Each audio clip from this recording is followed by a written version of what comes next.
अभी बहुत चर्चा में रहा है कि स्त्रियों को व्यास गद्दी पर नहीं बैठना चाहिए। एक ऐसा ज्वलनशील मुद्दा है कि आप हैरान रह जाओगे सुन करके। और इस पर मैंने बहुत ज़्यादा कई बार बोला है।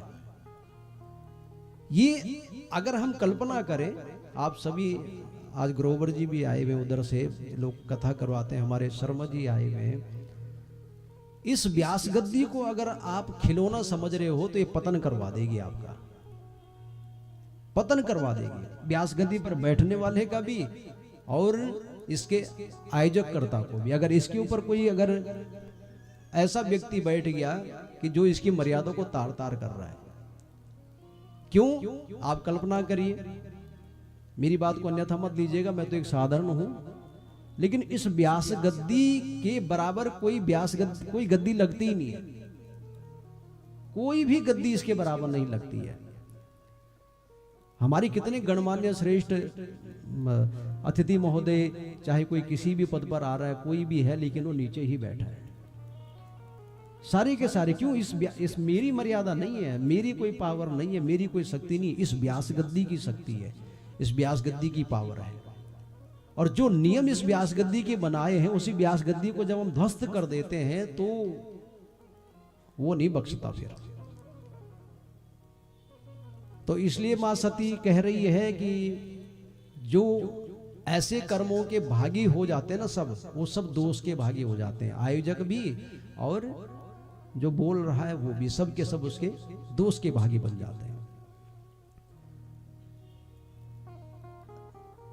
इन विषयों पर जब तक समाज खुद नहीं जागेगा, जब तक समाज खुद नहीं समझेगा, तब तक ये चीजें चलती रहेगी। अब वो चाहे कबाड़ा हमने भगवान शिव के भजनों का किया हो, चाहे माता के जगरातों का किया हो, लोग पी करके माता का गुणगान कर रहे हैं, है ना, और हम लोग करवा रहे हैं। दोषी तो सबसे बड़े हम लोग हैं। हम भगवान शिव के भजनों को सुन रहे हैं कि गोरा भांग रगड़ रगड़ के थक गई, और उसमें खूब झूम रहे हैं, खूब नाच रहे हैं, खूब आनंद लुटा रहे हैं।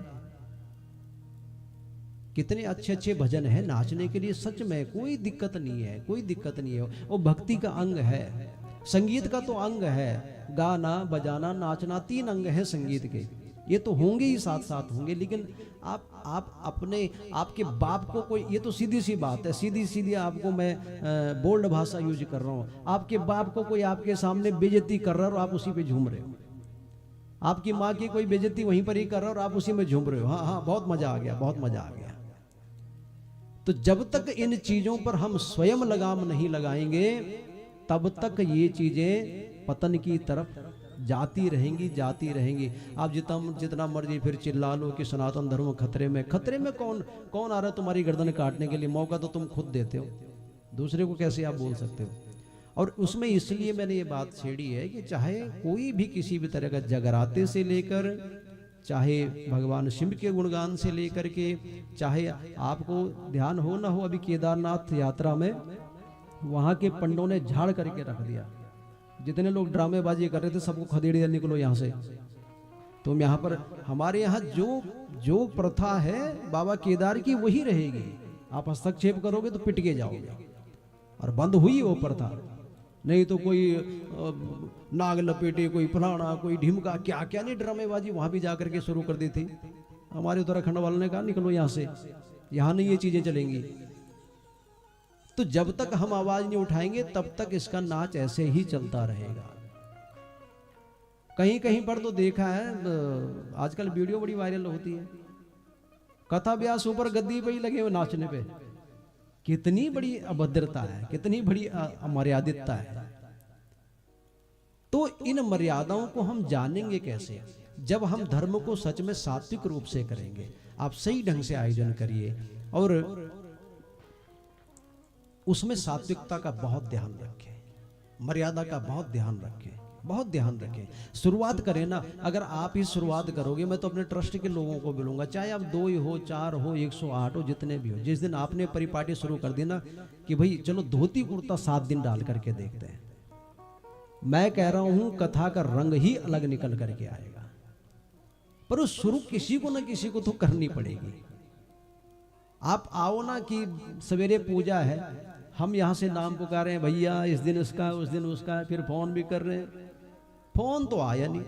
अरे आयोजक आप हो, यजमान आप हो, फोन आपको कौन करेगा। वो एक कहावत है, वो ऐसी थोड़ा कथा चल पड़ी है, तब कह रहा हूँ। हमारी एक कहावत है, कहाँ रह गया नीति, कहाँ रह गया माना। तो एक विजय शास्त्री ने कहाँ कहाँ तो जाना है ना। मैं किस किस को फोन करूंगा भैया, 108 से ऊपर के लोग हैं। और देखिए मेरी शोभा भी आपसे ही है, नहीं तो मेरी क्या विसात। मेरी शोभा आप लोगों से है, आप लोगों के सहारे तो ये कथा होती है। पर अगर आप ये सोचो कि भाई मैं आपको फोन करूं ना, गुप्ता जी कथा करवाते हैं, अकेले ही 2 कथाएं हो चुकी है 49 में गुप्ता जी के द्वारा। अशोक गुप्ता जी हमारे, और धोती कुर्ते में ब्राह्मणों से पहले बैठे हुए होते हैं पूजा में। बोले कोई आए ना आए, हमें क्या लेना देना, उनको देखे देखे सब आते हैं। आज हमारे लेबर ब्यूरो से आई हुई मेरी माताएं सारी, दीपा माता भी पीछे, नागपाल जी और सारी के सारे आई हुई हैं, राणा जी आई हुई हैं। तो जब तक हम परिपाटी खुद नहीं करेंगे तब तक नहीं होगा, नहीं होगा। धीरे धीरे क्या है कि खत्म होता चला जाएगा, फिर ढूंढते रहो कौन कहाँ गया कैसे गया। और एक बार हमारी राधा वल्लभ ट्रस्ट के लिए जोरदार तालियां बजा दीजिएगा सभी। परिश्रम सबका है, अथक परिश्रम है, अथक परिश्रम है, अथक।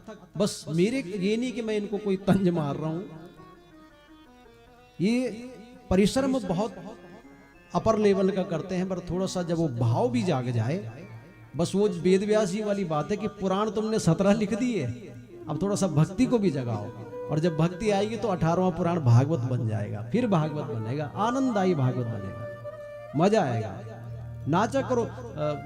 मेरी माताएं बैठी है और मेरी बहनें बैठी, इनका अधिकार है, मुझे डांटती भी हैं, झाड़ती भी हैं, प्रेम भी बहुत है ना। ये डर गई जब मैंने कहा कि भाई नाचना नहीं, नाचो जरूर नाचो, जब भगवान का वो उत्सव है, और इन पुरुषों को भी नचाओ, है ना, पर वो उस भाव के साथ।